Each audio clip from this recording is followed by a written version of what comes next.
ndabizi wenda hari abagabo bari buze kuntuka ko hari video nigeze gukora.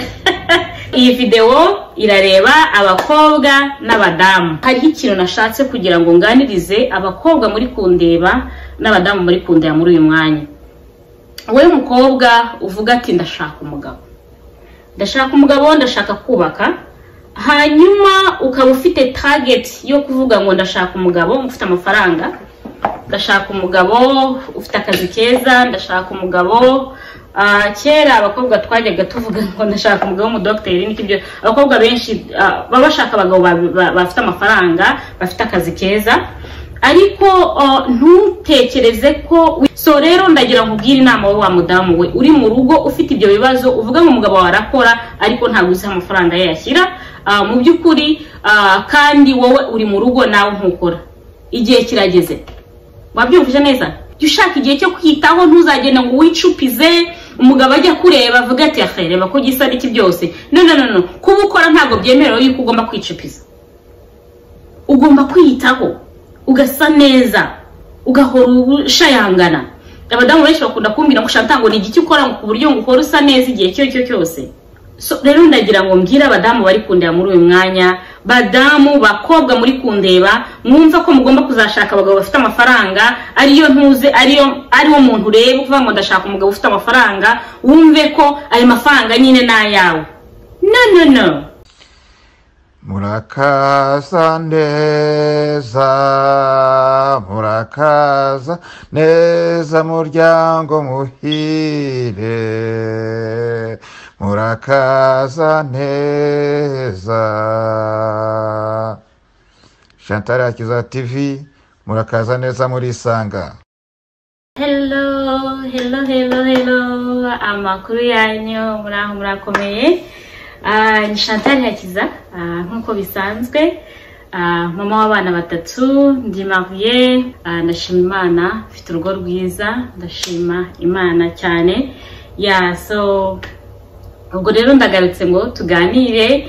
Ubundi iminsi nkingi ntago mujya mboneka iyo ndi mu modoka nirukanga ntashobora kuba nagira, ariko uyu munsi ndicaye hano mu rugo, ndatuje cyane, aracecetse. Hejuru mu byumba nta muntu hari. Hano muri salon nta muntu hari, mu gikoni naho hari. So ndaryohewe cyane. Ndi Chantal, ndi kumwe na Chantal, turi kuganira na Chantal. Meze neza, ndashima Imana yuko meze neza, ntarwaye, ndi muzima. So shobora kuba nakora ikintu cyo cyose. Rero uyu munsi ndashaka kugira ngo nganire n'abakobwa muri kundeba, ndashaka kuganira n'abadamu muri kundeba muri uyu mwanya. Mbonye akanya nanyurukiraga kuri Instagram, Facebook, TikTok, kuri Twitter, hose nahabonye message. Nari maze iminsi mfite message zigera nko kuri 200. Message ni nyinshi cyane kandi abari ngewe ngomba kuzisubiza, nta wundi ugomba kuzisubiza. Ubwo rero bigomba gutegereza yuko ngomba kubona umwanya uhagije noneho nkazisubiza. Ariko message nyinshi navuga ko 90%. Numve ko ari nyinshi cyane. 90% zari z'abadamu bari kunganiriza, bari kumbwira ibibazo byabo bafite, bamaze iminsi bankontakta bambuze, bashaka kwicara ngo baganire nanjye. Ariko akenshi hakazamo kuba batishoboye kandi biri kumwe n'abagabo, ibintu ngibyo. Rero uyu munsi ndagira ngo tuganire kuri icyo kintu. Ubundi normal inspiration nzikura iyo munganiriza niho nkura inspiration. So kwa kundi baganiriza, kwa kundi mumbaza ibibazo nkabasubiza n'ibiki byose, bigeraho noneho nkatangira nkabona ibyo kugira ngo mbaganiriza. Rero hashobora kuba ari abo ngabo bashobora kuba barambajije, ariko hari n'abandi bari ahantu hatandukanye nabo bafite utwo tubazo, ibyo ngibyo bambwiraga. Kuko navuganaga n'abadamu bari mu bice bitandukanye, abari Mozambique, Zambia, Zimbabwe, abandi bari mu Rwanda benshi, abandi bari mu Burundi, ya ndumva ari abo ngabo, ndumva ari ibyo bihugu ko iyo umuntu anyandikiye mubaza hari mbere yuko nshobora kuba naganira nawe. Hanyuma rero abenshi bambwiraga ati Chantal rwose ndagukunda cyane, nkunda inyigisho zawe ziramfasha, ariko aravuga ati mfite ikibazo nkeneye umutahe, ndashaka gukora business, nkeneye akantu ko gukora, nta kazi gahari, nta buzi buhari, so akaba icyo kintu kigaruka n'iki byose bambwira ngo bakeneye umutahe. So no kuvuga ko bumvaga ko afite icyo bambwiraga ko bakeneye ko mbafasha kugira ngo bashobore kuba bagira ikintu bacuruza cyangwa bagira ikintu bashobora kuba bakora. Ariko akenshi nababwiraga ko mu by'ukuri ntago bitavuze yuko hari abo mfasha kuko mfite imiryango iri hanze, mfite abavandimwe, mfite inshuti, bitavuze ko ntabo mfasha, hari nabo mfasha ntanabazi. Niko bundi normalement meze, nicyo nahamagariwe. Burya mfite n'umuhamagaro wo gufasha iyo mbishoboye. Rero iyo ntabishoboye nyine ntago nanjye mbikora. Hanyuma rero nagerageje kubaganiriza, ariko hariho ikintu nashatse kugira ngo nganirize abakobwa muri kundeba n'abadamu muri kundeba muri uyu mwanya. Wowe mukobwa uvuga ati ndashaka umugabo, ndashaka kubaka, hanyuma ukaba ufite target yo kuvuga ngo ndashaka umugabo ufite amafaranga, ndashaka umugabo ufite akazi keza, ndashaka umugabo kera abakobwa twajyaga tuvuga ngo ndashaka umugabo w'umudokiteri n'ikibyo. Abakobwa benshi baba bashaka abagabo bafite amafaranga, bafite akazi keza, ariko ntutekereze ko wibaza ko uko nguko afite ayo mafaranga cyangwa akora ayo mafaranga azaba ari ayawe ugomba gushyira mu mufuka, ugomba gukora icyo ushaka cyose, ugomba kugira gute.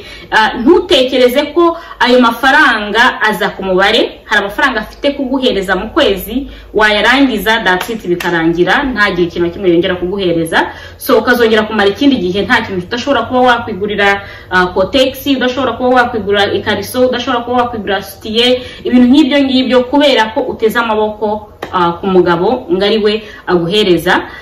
Hariho ikintu papa wanjye yigeze kumbwira, ndi best friend, ndi inshuti cyane na papa. My dad is my best friend. So papa yarambwiye kera nkiri umukobwa ntaranahura n'uyu mugabo n'iki byose, arambwira ati igihe icyo aricyo cyose uzimariya uzumve yuko amafaranga y'umugabo n'ay'umugabo ntago ari ayawe. So ntago ari amafaranga ugomba gukoresha icyo ushaka cyose.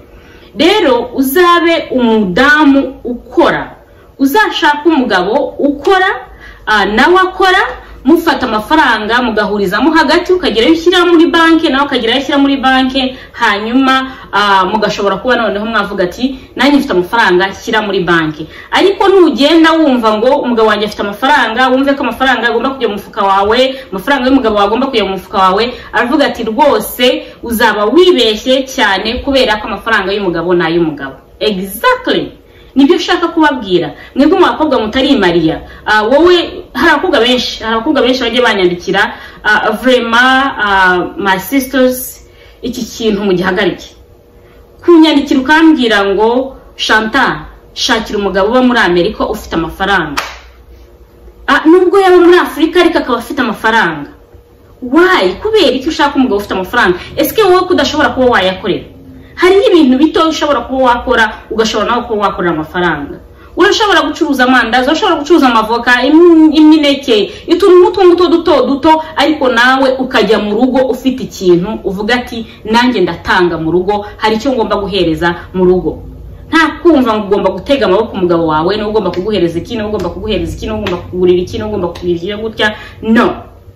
Ndashaka kugira ngo mbwire abakobwa muri kundeba muri uyu mwanya, reka nkubwire wa mukobwa we.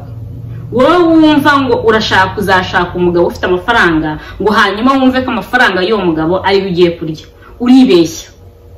Uribeshya cyane cyane. Ndagira nkubwire ngo ahubwo nawe muri icyo gihe mutarashakana, niba ufite n'uwaguterese n'iki byose, shakisha akantu ko gukora. Shaka akantu ko gukora, nubwo wakora ikintu sinzi ubuzi bwo aribwo bwose, akazi kariko kose, burya akazi n'akazi. Icyo bipfa nuko niko baba baguhereza amafaranga. Shaka ikintu cyo gukora, uzinjire muri rwa rugo nawe ufite ikintu winjiranye muri rwa rugo. Hanyuma noneho mugire gute, muhurize hamwe mwese mubwire icyo mugomba gushakira urugo, hanyuma mufashanye. Noti kumva ngo ndagiye umugabo ni ugiye kuntunga. Come on, stop it. Hanyuma rero noneho reka ngende nganire n'abadamu muri mu rugo. Abadamu benshi bambwira ngo umugabo wanjye arakora kandi afite akazi keza ariko ntago nzi amafaranga ye ajye. Yifuza isukari, yifuza igikoma cy'abana, yifuza sosososo, ibintu nk'ibyo ngibyo. Ntashobora kubona gatenge, ntashobora kubona intuze nani kujya kugura ikariso, agomba kubanza kamwinginga, kamuhenda akagira gutestiye nako nuko Kotex nayo nuko nguko. Hari badashobora kuba banashobora no kuba bagira bakoresheje izo Kotex nizo mu kizungu, nizo bantu bari mu mujyi. Ntabwo ushobora kuba wakoresha Kotex deja n'intuze n'amafaranga y'igikoma wayabuze, amafaranga y'amata y'umwana wayabuze, ibyo ntago bishoboka. So rero ndagira nkubwira inama wa mudamu we uri mu rugo ufite ibyo bibazo, uvuga ngo umugabo warakora ariko ntago uzi amafaranga yashyira mu by'ukuri, kandi wowe uri mu rugo nawe ntukora. Igihe kirageze, wabyumvise neza, igihe kirageze ngo nawe ushake icyo ugomba gukora. Icyo ari cyo cyose ushobora kuba wakora. Icyo utagomba gukora no kujya kwica umuntu cyangwa kugambanira umuntu cyangwa kuwi indaya, ibyo byo ntago mbikwemereye. Ariko akazi akariko kose kari akazi gatanga amafaranga, genda ugakore. Nubwo wakora ikiyede, nubwo wacuruza intuze amavoka, nubwo wacuruza intuze imineke, nubwo wacuruza amandazi, shaka akantu ko gukora. Ugura ifu. Hari umudamu nshuti yanjye nkunda cyane, Eliane ndashaka kuzamuzana one day akagira inama abadamu kwigira ntibirwe batega amaboko ku bagabo. Eliane, icyo kintu ndakigusabye, nubona kino kiganiro gusabye ndaza no kukuganiza kugira ngo uzaze kwigisha abadamu, kuko numvishe umudamu uzi kumenya kwigira kumva ko ugomba kugira, nubwo wakora akana kangaka kagashobora kuba kaguhereza amafaranga. So akantu gatoya gashobora kuba kagira.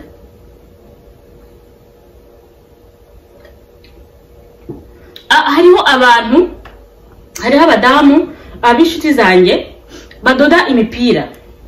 Hariho abandi bakora inkweto bazikoresha ubudodo, you know. Nawe shaka akantu ko gukora. Hano ndi kurya utunyobwa, karibu dusangire utunyobwa naje hano. Shaka akantu ko gukora, noti kwirirwa wicaye umugabo wawe agusiga mu rugo mu gitondo agasanga uyicaye hahandi yagusize niki byose, nubwo waba wanatetse, nubwo waba wanaklininze, nubwo wagize gute. Hariho n'abagabo yinjira mu nzu byo byonyine, akinjira mu nzu afite nk'umwaga gusa byonyine, kubudakora bikamutera umwaga. Hari abagabo babwira abagore babo ngo ngurya wicaye nk'uruniyo. Ibaze vraiment kugira umugabo akubwira ijambo nk'iryo, uri umuntu ufite amaboko, ufite amaguru, ushobora kugenda. Gute? Ndagira ngo mwige kwigira, wumve ko ufite akantu nawe ukora, mwumve ko ufite akantu nawe winjiza mu rugo. Umugabo ntakagushyire hasi ngavuge ngo ni ngiye nkora njyenyine, we wirwa wicaye ahangaha, hanyuma uri kunsaba iki ngiki. Mukanye ndababwiye ati mvuye kugira gute, gukora inzara. Mvuye gukora inzara, banyogesha ibirenge, bampereza ka massage, bampereza massage yo mu mugongo n'iki byose, basiga utuvuta twiza cyane. Ariko nukuvuga ko ayo mafaranga n'ukubera ko ndayakorera. Ntabwo nshobora kuza kubwira umugabo wanjye ngo ndashaka iki, nawe uzagera aho ngaho avuga ati ariko si uyu mugore yasaze. Ni gute atekereza kujya gukora inzara? Ni gute atekereza kujya gukora umusatsi nta n'amafaranga akorera? Yumve nyine ndi wa mudamu nyine ushaka ko mpereza iki. Ariko kubera ko ndakora, icyo mubwira ni kideje ubu uyu munsi ngende na hano njyenyine, nafashe igihe cyo kuruhuka, ndakora full time kuva ku wa mbere kugeza ku gatanu ndakora, kandi bitambuje gukora inshingano zo mu rugo. ndataha nkaza nkakora inshingano zose nkateka. Ngiye nteka buri munsi, ngaburira abantu ntuze famille yanjye ibiryo biri fresh, ariko ibi byose nkabikora. Hari abadamu bakunda kumbwira ngo ni gute se ushobora kuba nakora kandi mfite abana n'iki byose, ngomba kurera abana, ngomba kugira gutereka. Mbabwira ikintu, ngewe natangiye kubyara nkora, byose birashoboka, bisaba yuko ugomba nawe kugira gute kubishyiramo imbaraga kugira ngo byose bishoboke. Hari icyo mwakora, umugabo akajya arera abana mu gitondo ku munsi, cyangwa ukabarera ku munsi ukajya ku kazi nijoro, cyangwa umugabo mukagereza ko mugomba kubishobora, sacrifice, mukisacrificinga mukazagira. So ku buryo ngiye reka mbabwira ikintu, ntimwumve yuko ubuzima ndimo nonaha aribwo nari ndimo mu myaka 5 ishize. Never, ntabwo aribwo nari ndimo. Hari ahandi nari mfite abana batoya, ariko icyadufashaga ni iki? Kubera ko twarafashanyaga twese, umugabo ngiye n'umugabo tugafashanya tukagira, niyo mpamvu dushobora kuba tugeze aha ngaha. Ubu ngubu umwana wacu wa nyuma afite, twabyaye abana 3 gusa bonyine, afite ubu ngubu imyaka 10. Niba afite imyaka 10 ubu ari ku ishuri, abandi nabo bari ku ishuri, bose bari ku ishuri. So naravuze ati reka mfate igihe ngiye cyo kuba ni hano mu rugo njyenyine, shobora kwiyitaho, shobora kwicara nkatekereza ndi njyenyine, bimfashe kugira ngo nzashobore kongera gusubira ku kazi. N'abandi badamu mukora, reka mbabwire ikintu, mujye mushaka igihe cyo kwiyitaho. Ushaka igihe cyo kwiyitaho, ntuzagenda ngo wicupize umugabo ajya kureba avuga ati reba ko gisa n'iki byose. No, kuba ukora ntabwo byemerewe yuko ugomba kwicupiza. Ugomba kwiyitaho, ugasa neza, ugahora ushayangana. Abadamu benshi bakunda kumbwira ngo Chantal ngo ni igiki ukora ku buryo ngo ukora usa neza igihe cyo cyose. Ngewe ndikunda. Burya umuntu wari we wese wikunda, reka mbabwira ikintu, umuntu wari we wese wikunda ahora asa neza, ahora yitaho, ikintu cyose yumva ko agomba kugira, yita ku mugabo we. Umudamu wikunda yiyitaho, yamara kwiyitaho akita ku mugabo we, akita ku bana bose, urukundo akagira gute. Buryo wikunda biroroshye kugira ngo uhereze urukundo abandi. Rero ngewe ndikunda, ngiye Chantal ndikunda, nditetesha, ndibebeza, nta kintu nshobora kuba nakwikorera. Mu gihe rero maze kumva yuko maze iminsi nkora, iminsi maze kuba myinshi ndi gukora, ngira gute shaka karuhuko, nkiyitaho, nkaruhuka, nkafata agakonji. Atari kuvuga ngo mfashe konji ngiye kujya ahantu kanaka, no, konje kwiyitaho gusa ngenyine. So rero ndagira ngo mbwira abadamu bari kundeba muri uyu mwanya, badamu bakobwa muri kundeba, mwumva ko mugomba kuzashaka abagabo bafite amafaranga, ariyo ntuze, ariwo muntu ureba kuvuga ngo ndashaka umugabo ufite amafaranga, wumve ko ayo mafaranga nyine nayawe. No, papa yarambye amafaranga n'ay'umugabo. Niyo umugabo akora amafaranga, na amafaranga ye. Ariko abadamu, reka nkubwire ikintu, Imana yadushizemo ikintu gikomeye cyane. Iyo umudamu akora, umugabo adakora, yibawe umudamu yumva ko niba hembwe mu kwezi, niba hembwe afata amafaranga agahereza umugabo, amafaranga agomba gushyira ku mufuka we, ku buryo adashobora kuba yagenda mu bandi ngakogwe n'isoni. Ariko reka mbabwire ikintu, uziko abagabo batabyitaho ibyo bintu, ariko niko bateye. Bitavuga ko ari umutima mubi. Iyo utamubajije ikintu, utamubwiye ngo mpereza iki ngiki, ntabwo akiguhereza, aba yumva ko ntacyo ukeneye.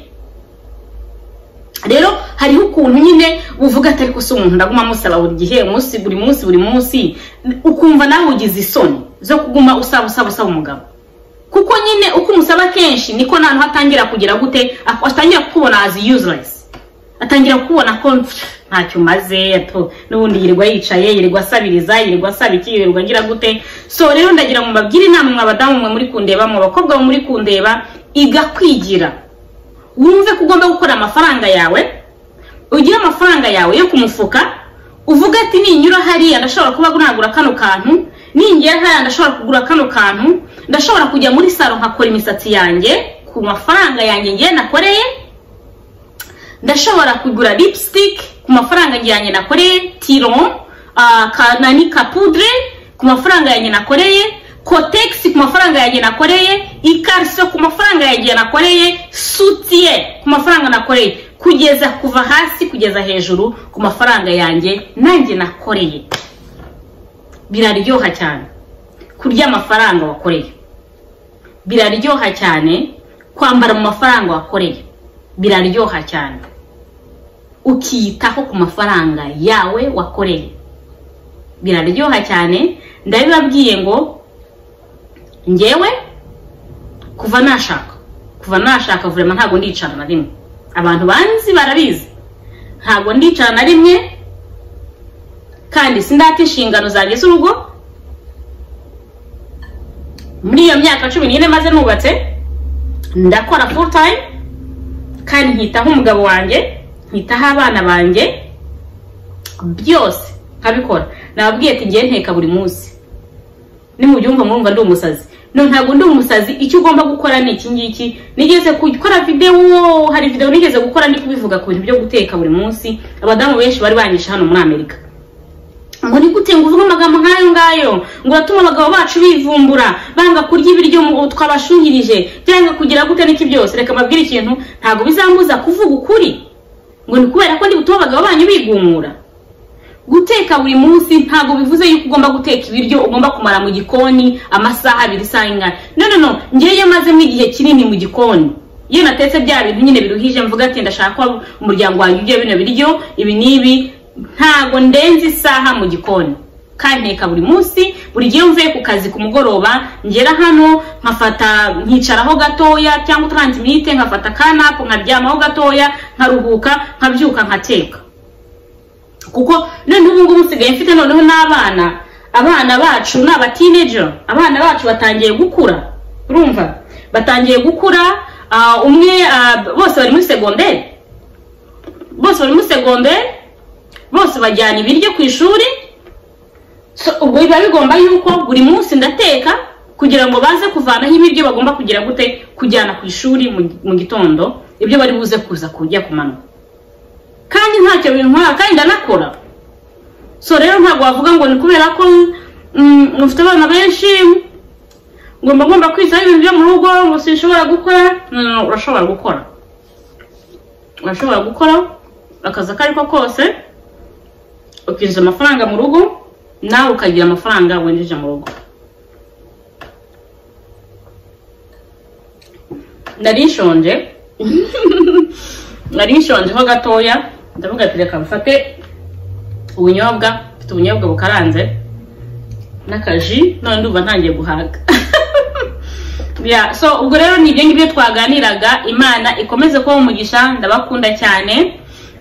Niko mbangira ngo ibyo mfite, ibyo Imana yampaye, ubwenge Imana yampaye, nkaza nkabavunguriraho namwe mukageraho mugomba kugera. Ndabizi wenda hari abagabo bari buze kuntuka ko hari video nigeze gukora yo kuzuzanya, hari abagabo bantutse, ariko that's okay, ngewe ntacyo bintwaye. Icyangombwa nuko ndubaka ntago nsenya. Ubwo rero Imana ikomeze kuba umugisha, nizere ko umeze neza. Ariko abagabo bari buntuke nabo no kwera ko bataba batekereza ko ndi kubakangurira abadamu babo kugira ngo bakanguke bajye mu kazi bakore. Ibi ngire iyi video irareba abakobwa n'abadamu. Ubwo rero Imana ikomeze kuba umugisha, n'abagore bari mu rugo irareba abakobwa, abagore bari mu rugo mwese irabareba, kandi nizere ko hari ibyo muri buze kwigiramo. Ndabakunda cyane. Yari Chantal Hakiza nkuko bisanzwe. Bye bye, ndabakunda cyane. Murakaza neza muryango muhire, murakaza neza. Chantal Hakiza TV, murakaza neza muri Isanga.